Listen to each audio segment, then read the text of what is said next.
Hi friends, welcome to Shobha Malli kitchens. ఈరోజు చేసుకోబోయే item వచ్చేసి ఇంట్లోనే నెయ్యి తయారు చేసుకోవడం ఎలా.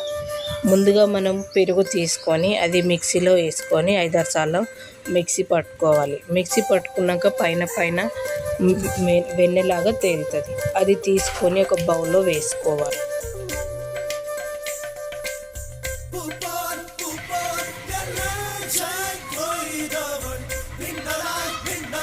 అది ఎలా ఉంటుందంటే స్పాంజ్ లాగా మెత్తగా ఉంటుంది. దాన్ని అందులో వాటర్ తీసి పక్కకు తీసుకోవాలి. ఒక గిన్నెలో బౌల్లో వేసుకోవాలి.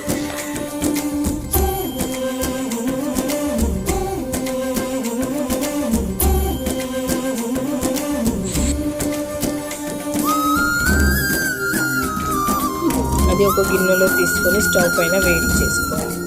అది బాగా మరిగాక నెయ్యిలా అవుతుంది. ఇది చిన్నపిల్లలకు పెడితే చాలా మంచిది. ఇంట్లోనే తయారు చేసుకుంటున్నాం కాబట్టి బయటికి పెట్టద్దు.